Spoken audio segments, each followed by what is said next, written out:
अरे जी, जैसे self realisation, हम अपने आप को जान लेते हैं, अपनी खामियों को जान लेते हैं, या हम किस प्रकार सोचते हैं और उसके जो कमियां हैं उनको इम्प्रूव करने की कोशिश करते हैं, तो वो क्या एक रास्ता है, अल्टीमेट रास्ता जिसे मोक्ष या इस तरह?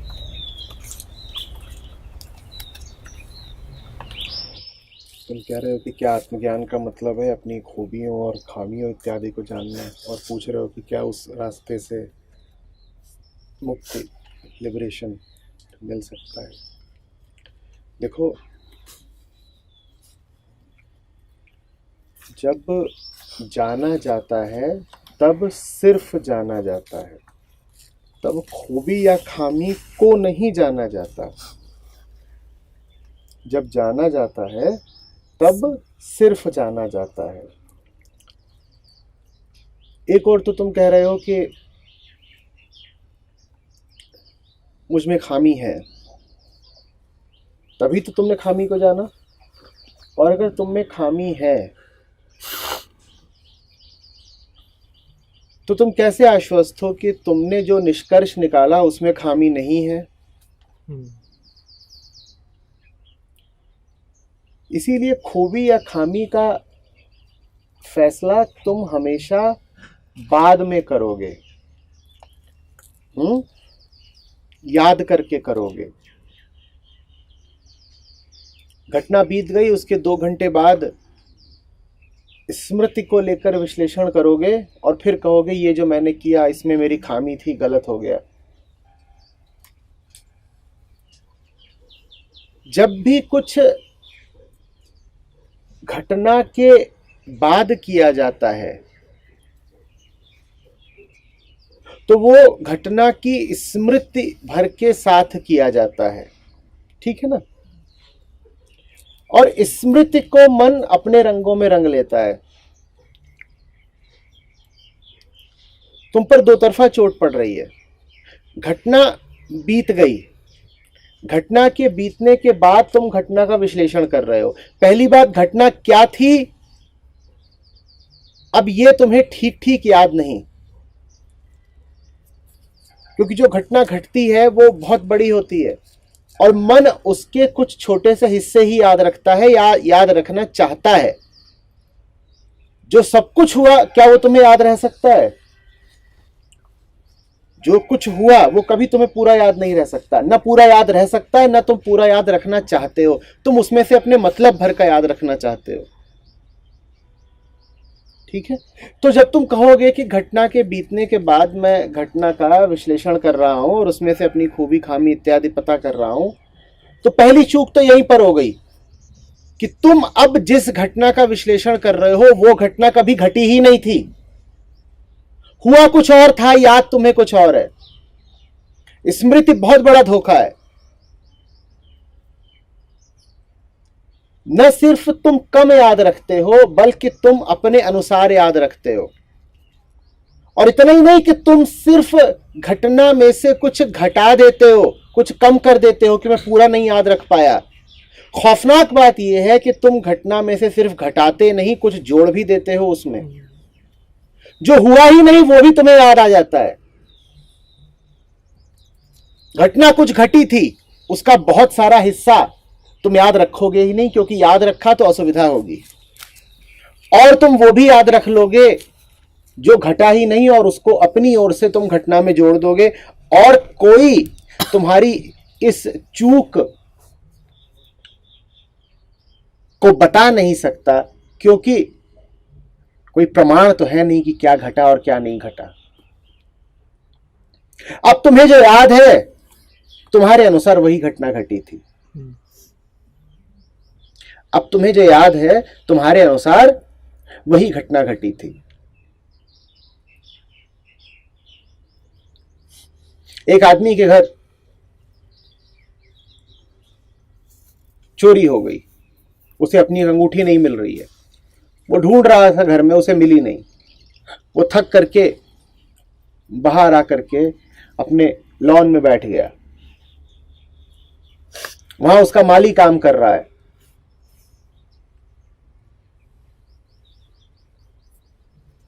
और वो कह रहा है ये माली आज मुझे चोरों जैसी निगाहों से देख रहा है। मैं तो निगाहें पढ़ना जानता हूं, मैं तो आंख देख करके बता देता हूं कि दिल में क्या है। और मैं देख रहा हूं कि ये माली मुझे आज तिरछी निगाहों से देख रहा है, इसके दिल में चोर है। और माली घास काट रहा है तो मैं देख रहा हूं घास वो दूर दूर की काट रहा है, मेरे पास नहीं आना चाहता, ये मुझसे मुंह छिपा रहा है।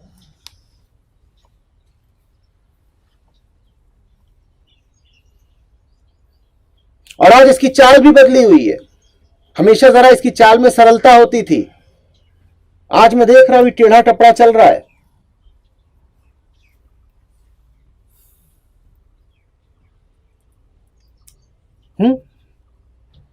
तुम्हें 50 खोट दिख गई है माली में, और तुम बिल्कुल आश्वस्त हो कि तुम जो देख रहे हो वो हो रहा है।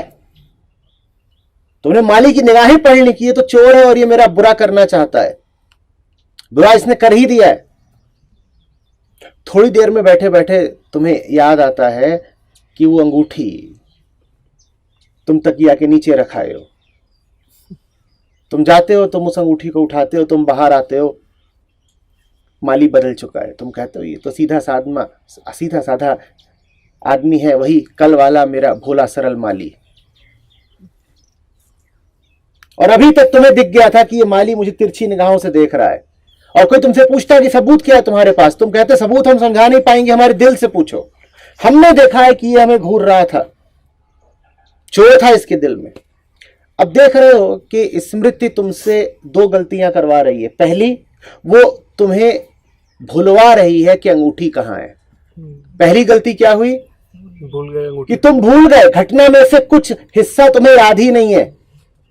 तकिए के नीचे अंगूठी तुमने ही रखी, लेकिन स्मृति धोखा दे गई, तुम भूल गए। और उससे भी ज्यादा खतरनाक काम क्या कर रही है स्मृति? वो तुम्हें वो दिखा रही है जो है ही नहीं। और तुम्हें पक्का भरोसा है कि माली चोर है, और वो तुम्हें तिरछी निगाहों से देख रहा है, और वो तुम्हें धोखा देने के लिए तत्पर है। रोज तुम्हारे पास आता था, दुआ सलाम करता था, आज दूर ही दूर बैठा हुआ है, मुंह चुरा रहा है।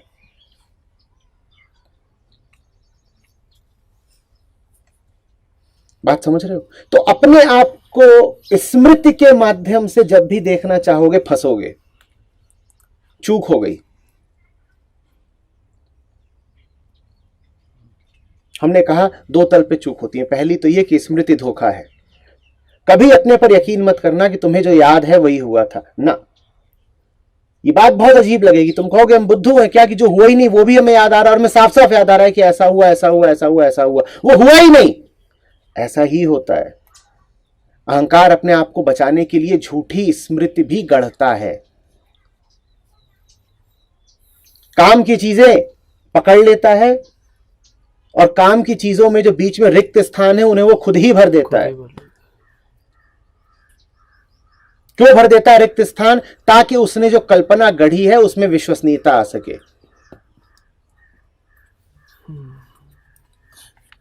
तुमने देखा कि कोई दूसरी सीढ़ी चढ़ रहा है, तीसरी सीढ़ी चढ़ रहा है, फिर छठी और 7वीं सीढ़ी चढ़ रहा है, तो तुम्हें क्या लगता है तुम्हारी स्मृति चौथी, 5वीं, छठी सीढ़ी को रिक्त छोड़ देगी? ना, वो खुद ही याद कर लेगी कि हाँ दूसरी चढ़ी, तीसरी चढ़ी, फिर चौथी, 5वीं, छठी भी तो चढ़ी, वो हमने देखा। तो स्मृति खुद ही अपने आप को विश्वसनीय बनाने के लिए किससे गढ़ लेती है। जो हुआ ही नहीं वो तुम्हें याद आ जाएगा कि हुआ। स्मृति पर मत चलना। पहली भूल स्मृति है, और दूसरी भूल है तुम्हारा विश्लेषण। जैसा कि हमने कहा कि अगर तुम जानते ही हो कि तुम में खामी है तो तुम्हारे विश्लेषण में खामी नहीं होगी क्या? पर तुम बहुत उत्सुक रहते हो यह तय करने को कि मेरी कमजोरी क्या है और मेरा बल कहां है, मुझमें भला क्या है, मेरा बुरा क्या है। तुम इतना जानते ही होते भला बुरा, तो तुम में कुछ भी बुरा बचता क्यों?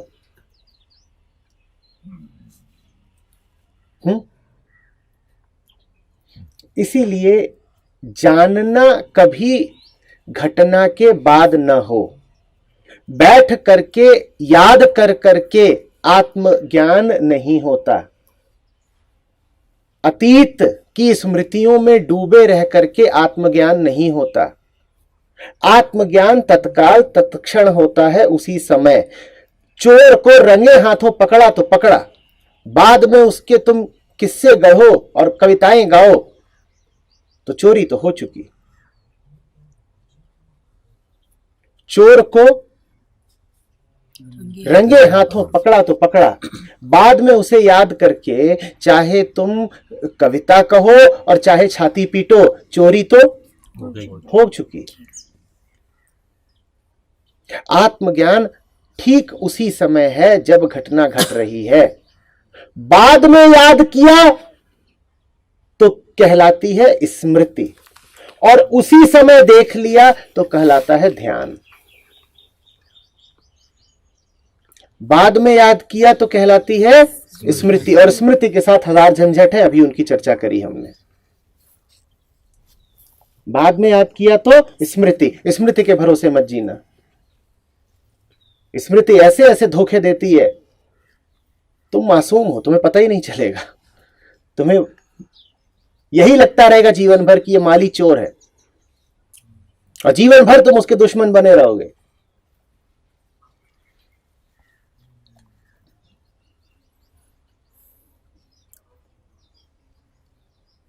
उसी समय जाना तो जाना, पर उसी समय जानने के लिए आवश्यक है कि तुम स्मृतियों से, विचारों से, चिंताओं से मुक्त रहो। हमारा खेल बड़ा अजीब चलता है। हम हमेशा छूटी हुई गाड़ी के पीछे दौड़ते हैं। जब गाड़ी खड़ी थी तो हम उस गाड़ी के पीछे दौड़ रहे थे जो छूट गई थी। अब वो तो छूटी ही, और जब तक उसको छोड़ करके खड़ी गाड़ी के पास आए तब तक वो भी चल दी। अब हम उसके पीछे दौड़ रहे हैं, ये भी छूटी, और अगली खड़ी थी और उसके पास आए तो वो भी छूटी। हम ऐसे जीते हैं।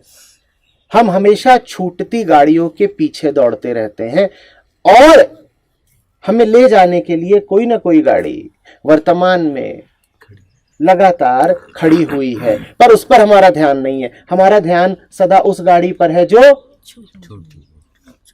उसकी चिंता करो, मरसिया पढ़ो, सर धुनो।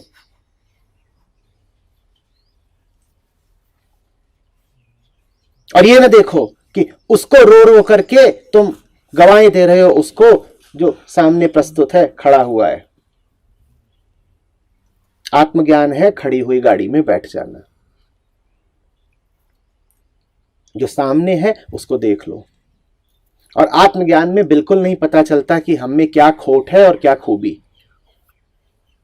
आत्मज्ञान में बस पता चलता है। ये बात तुम्हें अजीब लगेगी, तुम कहोगे कुछ तो पता लगेगा ना, ज्ञान है तो ज्ञान का विषय तो होगा ना। आत्मज्ञान में कोई विषय नहीं होता। आत्मज्ञान में जो विषयी होता है वही विषय बन जाता है।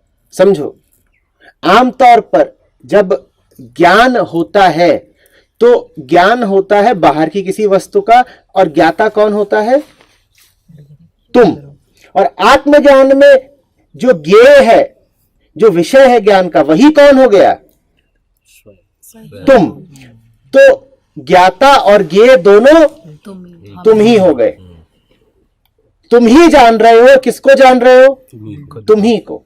तो उसका कोई विषय नहीं होता, तुम ही विषय हो। तुम ही विषय, तुम ही विषयता। तुम ही ने जाना और तुम ही को जाना। बात समझ रहे हो? तो फिर कैसे कहोगे कि क्या जाना? कुछ कह नहीं सकते, बस जानते हो, बस जानते हो। अगर तुमने कुछ जाना तो तुमने विचार किया, और जब तुमने बस जाना तब तुम साक्षी हो गए।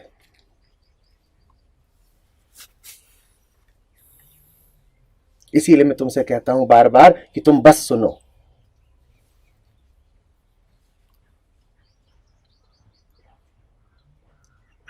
ये मत देखो कि क्या सुना क्या समझा, बस सुनो। बस सुनना और बस जानना बड़ी एक सी बातें हैं।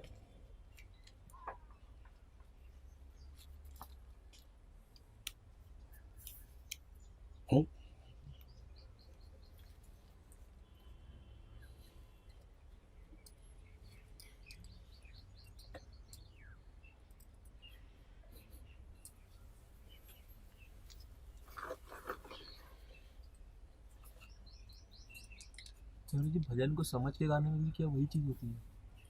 समझ के गाओ तो अच्छा है, बिना समझे गाओ तो भी अच्छा है। गाना आवश्यक है, डूबना आवश्यक है। अक्सर जब तुम्हें शब्दों के अर्थ पता रहते हैं तो मन को मिठाई देने में सरलता हो जाती है। शब्दों के अर्थ नहीं पता है तो मन क्या करेगा? मन बार बार किसी बिगड़ाल बच्चे की तरह सवाल उठाएगा। क्या सवाल उठाएगा? ये क्या गा रहे हो? क्या मतलब है इसका? तुम इतने भोंदू हो कि बिना समझे गा रहे हो? तो ये उद्दंड बच्चा है, ये बीच में नाहक समस्या खड़ी करेगा। अरे बताओ बताओ, पता तो है नहीं, गाए जा रहे हो, ऐसे ऐसे करेगा। तो उसको चुप कराने के लिए, उसके मुंह में मिठाई डालने के लिए शब्दों के अर्थ पता कर लो, पर वास्तव में उन अर्थों में कुछ नहीं रखा है। उन अर्थों से तुम तर नहीं जाओगे, उन अर्थों से पार नहीं हो जाओगे। तो शब्द है, शब्दकोश में सारे ही शब्द होते हैं, उनसे तुम तर गए क्या? तो फिर भजन क्यों गाते हो? शब्दकोश ही पढ़ लो। भजन तो छोटा है, शब्दकोश बहुत बड़ा है, वहां सब शब्द। भजन की बातों का, भजन के बोलों का अर्थ जानना आवश्यक है। क्यों आवश्यक है समझ गए ना? ताकि मन उपद्रव ना करे, और मन जब उपद्रव करे तुम उसके मुंह में मिठाई डाल दो कि ले खुश रहे। अगर तुम्हारा मन इतना सहज श्रद्धावान हो गया है कि सवाल उठाए ही ना, तो फिर तुम्हें अर्थ जानने की भी कोई जरूरत नहीं।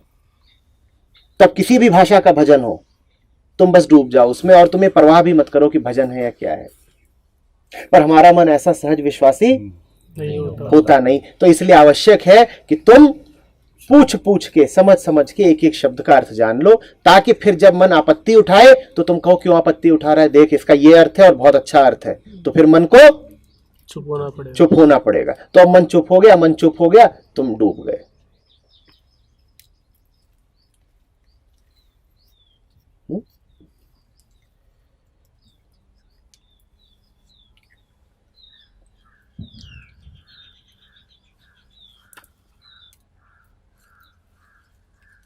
आचार्य जी, हम सुबह जब प्रार्थना करते हैं तो हम बोलते हैं यहाँ पे, हे राम मुझे मुझसे बचा।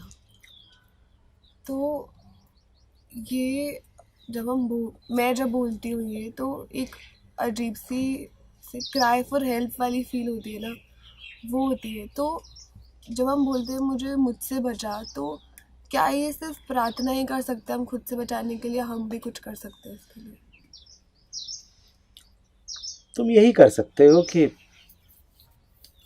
अपने करे के प्रति सतर्क रहो। कर्म तो लगातार हो ही रहे हैं ना। अब यहां बैठी हो, ये किया, सवाल किया, है ना? अभी थोड़ी देर में उठोगी, जाओगी, वो सब करोगी, है ना? सब कर्म है। ये जो भी कर्म है, इनके प्रति होशमंद रहो। कर्म की धारा रुक नहीं सकती। तुम ये नहीं करोगे तो वो करोगे। जब तक सांस चलेगी तुम करते ही रहोगे। कर्म किसी क्षण नहीं रुक सकता। तुम सो रहे हो तब भी नहीं रुकता है। तो बस जो हो रहा है तुम उसके प्रति सतर्क रहो। उसमें ऐसे ना बह जाओ कि जैसे किसी बेहोश को नदी बहा ले जाती है।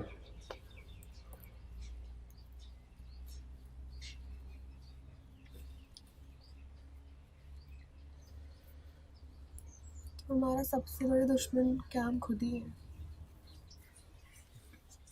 जब सब कुछ तुम ही कर रहे हो तो तुम्हारा जो भी बुरा हो रहा है उसका जिम्मेदार कौन? हम खुद। तुम ही हो ना।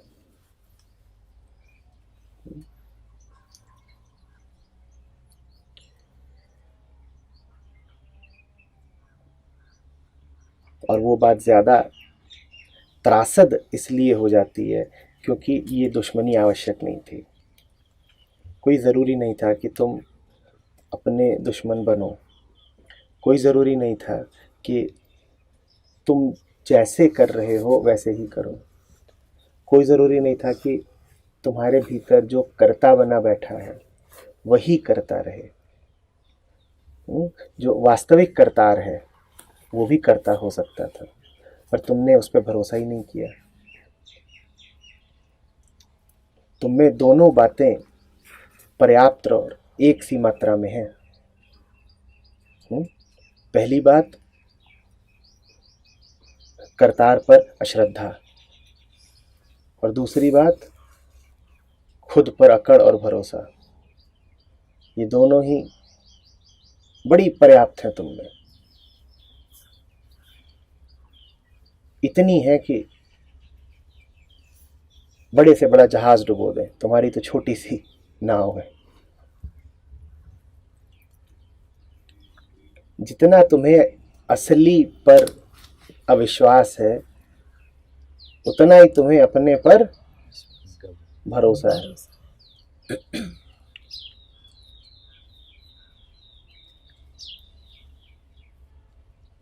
जरा सा चीज तुम्हारी उम्मीद के खिलाफ होती नहीं कि देखा है कैसे चिपकते हो। तुम्हारे सामने तो परमात्मा भी खड़ा हो, तो उसे भी तुम्हारी उम्मीदों के अनुसार चलना पड़ेगा, नहीं तो नाराज हो जाओगे उस पर, तुरंत नाराज हो जाओगे। पता ही नहीं परमात्मा, तुम्हें बता दिया जाए परमात्मा है, तुमको ठीक है परमात्मा है, बड़े आदमी है, कोई बात नहीं, लेकिन हो सकता है कि उनका रुआब जान के, उनको बड़ा जान के तुम अपनी नाराजगी व्यक्त ना करो, लेकिन दिल ही दिल में रूठ तो जाओगे। परमात्मा आए और तुमको नहीं पहले बैठाया तो कहोगे ये देखो इतना भी इन्हें अदब नहीं आता, लेडीज फर्स्ट कहने को परमात्मा है। अरे तुम परमात्मा से कोई सवाल पूछो, कहो मिल गए हैं, परमात्मा है तो, और जवाब दे दें और जवाब तुम्हारे अनुकूल ना हो, तुम्हें पसंद ना आए, तुम देखना कैसे मुंह बिसूरोगे कि ये पता नहीं क्या जवाब दे रहे हैं।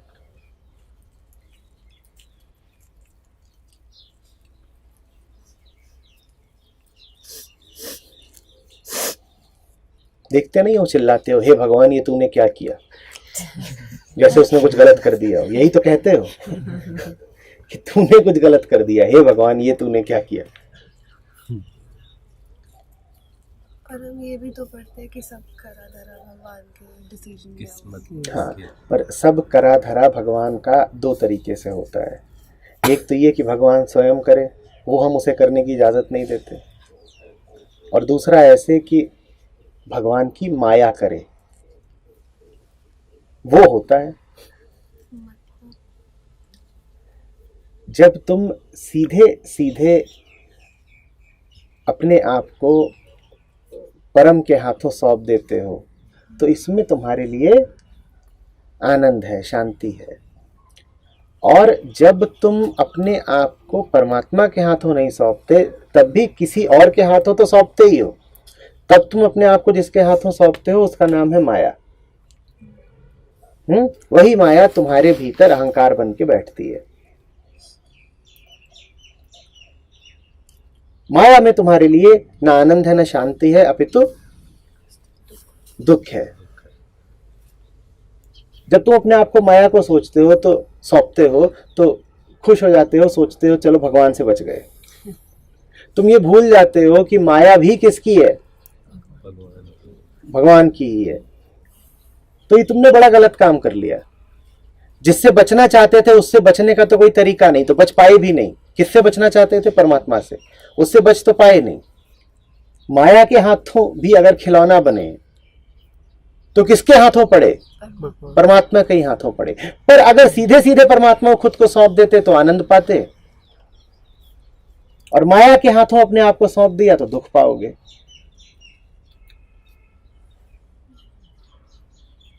तो कर तो सब कुछ परमात्मा रहा है, सवाल यह है कि क्या तुम्हें यह स्वीकार है कि वो सब कुछ करे।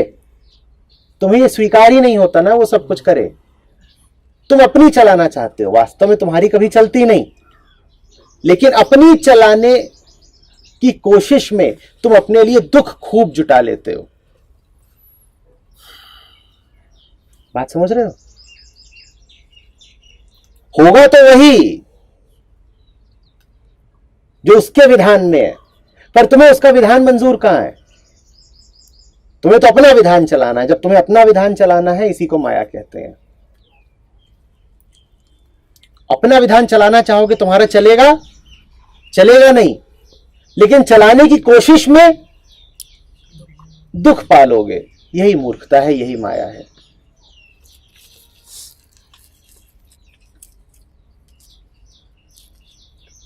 आचार्य जी, कभी कभी हम कुछ गलत कर देते हैं, इसको हम बदल नहीं पाते, ना हमारे पास मौका होता है, सिर्फ पछतावा रहता है। और वो कई बार हमारी ज़िंदगी में ठहराव सा लाता है, हमें आगे नहीं बढ़ने देता। हम घूम घूम के वही सोचते हैं, उसी पे अटके रहते हैं। वहाँ से निकलने के लिए क्या करना चाहिए, कैसे निकल सकते हैं? गाड़ी छूटी जा रही है, पीछे से देख रहे हो गाड़ी छूटी गई, वो जा रही है, पीछे से दिख रहा है, पछता रहे हैं कि छूट गई। इस वक्त जो वास्तव में तुम्हारे साथ गलत हो रहा है वो क्या है? वो ये कि वो गाड़ी छूट गई, या ये कि वहाँ खड़ी है जो गाड़ी खड़ी है वो भी छूट रही है? तुम कह रहे हो मैंने अतीत में कुछ गलतियां कर दी। कह तो ऐसे रहे हो जैसे अभी कोई गलती नहीं कर रहे। उसको याद कर। कह तो ऐसे रहे हो कि जैसे जितनी गलतियां थी वो तुम अतीत में चुका आए। अपनी गलतियों का पूरा भंडार तुमने अतीत में ही खाली कर दिया और अब करने के लिए कोई गलती नहीं बची है।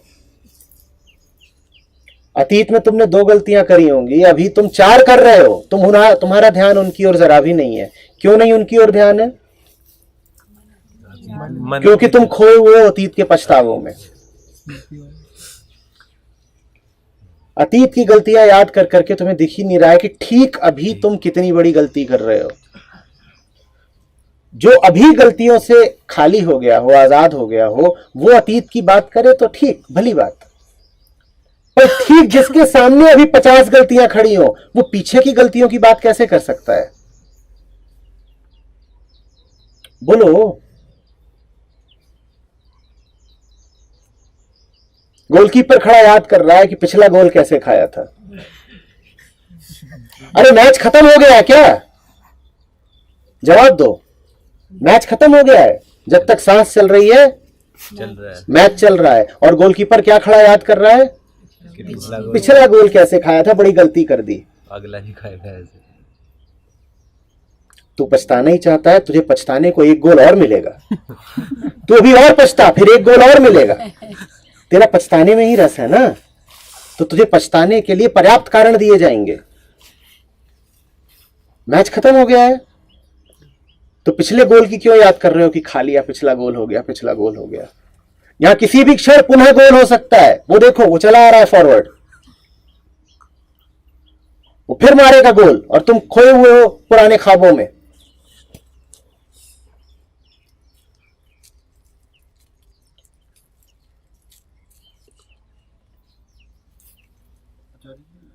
आपने कहा कि सतर्क रहें, तो जो हो रहा है उसके प्रति या जो कर रहे हैं उसके प्रति कुछ हो नहीं रहा होता, मात्र उतना ही होता तुम्हें पता चलता है जो तुमसे संबंधित है। तो जो कुछ भी तुम कह रहे हो कि हो रहा है, वास्तव में तुम्हारा सृजन है, निर्माण है, कर्तृत्व है। तुमने किया है, कुछ भी हुआ नहीं है। तुम्हें ऐसा लग सकता है कि स्वतः हुआ, स्वतः नहीं हुआ। हवा चल रही है, वहां पर कपड़ा है वो डोल रहा है। तुम्हें क्या लग रहा है कि वो घटना सिर्फ हो रही है? नहीं, वो हो भर नहीं रही है, तुम उसमें साझीदार हो। और प्रमाण इसका यह है कि इतना कुछ हो रहा था, उसमें तुम्हें सिर्फ यही नजर आया कि कपड़ा डोल रहा है, कुछ भी होता नहीं। तुम निरपेक्ष भाव से कुछ नहीं देख पाते। तुम जो भी घटना कहते हो कि घट रही है, उसमें तुम शामिल हो। भले ही वो घटना तुमसे बहुत दूर घट रही हो, वहां पर्वत शिखर पर एक चिड़िया उड़ रही है, तुम्हें क्या लग रहा है ये बात सिर्फ पर्वत की और चिड़िया की है, उन दोनों की आपसी बात है? नहीं, इसमें तुम भी शामिल हो। तुम शामिल ना होते तो तुम्हारा उस पर ध्यान कैसे जाता? तुम्हारा उससे कोई लेना देना है तुमने उसको देखा है और उस घटना को अर्थ दिए हैं। तुम न होते तो वो घटना न घटती। और प्रमाण इसका दिए देता हूं। तुम कहो कि पर्वत पर चिड़िया बैठी है और ये कहें कि पर्वत पर चिड़िया बैठी है, दोनों एक ही बात नहीं कह रहे। अगर वो घटना व्यक्ति निरपेक्ष होती तो दोनों ने एक ही बात कही होती ना। वहां पर्वत के शिखर पे चिड़िया बैठी है, ये बात तुम कहो और ये बात वो कहें तो दोनों अलग अलग बातें कह रहे हो। अलग अलग कैसे कह रहे हो? क्यों? क्योंकि वहां जब है तो है पर्वत, चिड़िया और प्रतीक। तो पहली घटना हुई पर्वत, चिड़िया और प्रतीक। और जब ये कहते हैं कि पर्वत पर चिड़िया बैठी है तो घटना का नाम है पर्वत, चिड़िया और वैभव। अब हो गए ना अलग अलग, अब अलग अलग हो गए ना। अगर सिर्फ पर्वत और चिड़िया होते इधर और पर्वत और चिड़िया ही होते उधर भी तो दोनों घटनाएं एक होती, पर एक कभी होती नहीं है। तुम्हारे लिए पर्वत पर बैठी चिड़िया का जो अर्थ है और तुमने जो देखा वो घटना उससे बिल्कुल अलग है। जो इन्होंने देखी, जो इन्होंने देखा और जो इन्होंने अर्थ किया वो बिल्कुल अलग है उससे जो तुमने देखा और तुमने अर्थ किया। तो कभी कुछ होता नहीं है, हमेशा हम उसको कर रहे होते हैं। और जब कुछ कर रहे होते हैं तो कभी भी एक चीज़ नहीं होती है, बहुत सारी चीज़ें साइमल्टेनियसली चल रही होती हैं, चल रही होती हैं। तो फिर सतर्क रहने का मतलब सतर्क हम किसी एक चीज़ से ही स्टार्ट कर सकते हैं। जिससे तुम्हारा मतलब है बस वही हो रहा होता है, तुम उसी के प्रति सतर्क रहो। जिससे तुम्हारा मतलब नहीं, जिसमें तुम शामिल नहीं, वो हो ही नहीं रहा है। क्या अभी गंगा बह रही है? नहीं बह रही, क्योंकि उनसे तुम्हारा अभी कोई मतलब नहीं, अभी बह ही नहीं रही।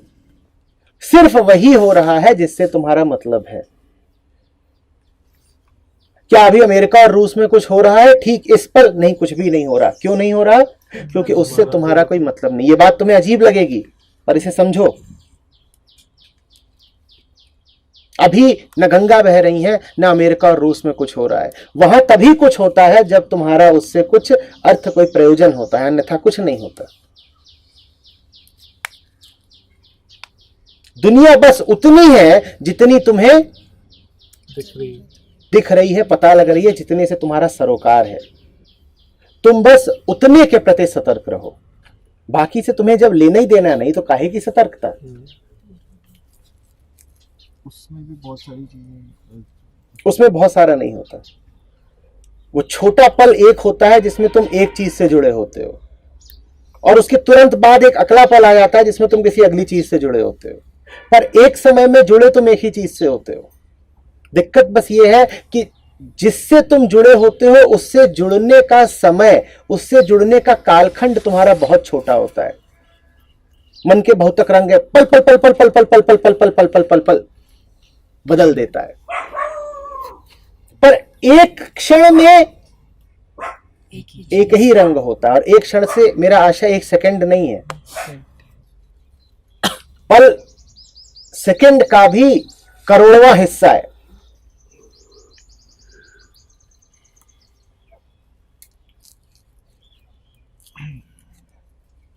तो ये सतर्कता को जानने के लिए हमें थोड़ा अजम्पशन नहीं करना होगा कि हम अलग हैं ऑलरेडी, या फिर हम तो पहले से ही डूबे हुए हैं। तुम डूबे हुए हो ये अजम्पशन कैसे किया?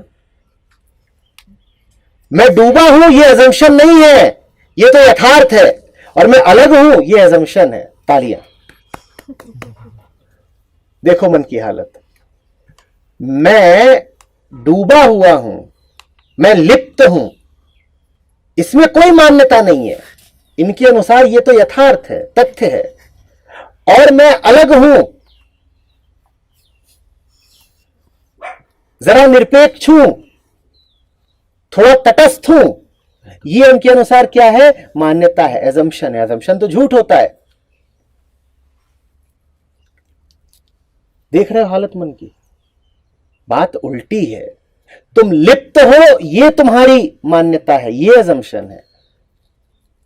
तुम अलग हो, तुम साक्षी हो, ये सत्य है, ये मान्यता नहीं है।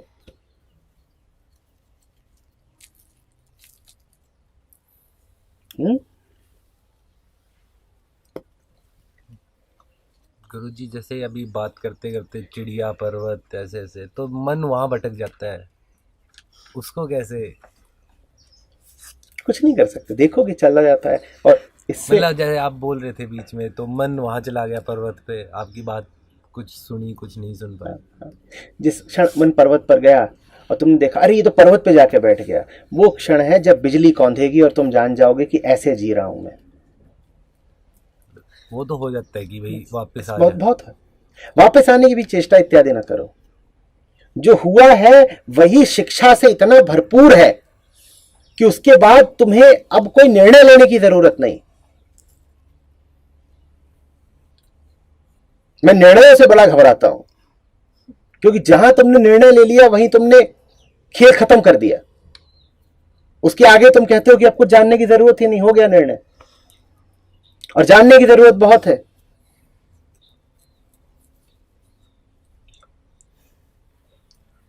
बिजली का कौंधना तुम्हें इतनी भी गुंजाइश नहीं देता कि तुम निर्णय ले पाओ, या ले पाते हो? ले पाते हो क्या? तो बस वैसे ही होता है जानना। दिख तो गया कि बिजली कौंधी, पर सोच नहीं सकते उस बारे में। ऐसा हुआ और वैसा हुआ तो ही जाना। वारी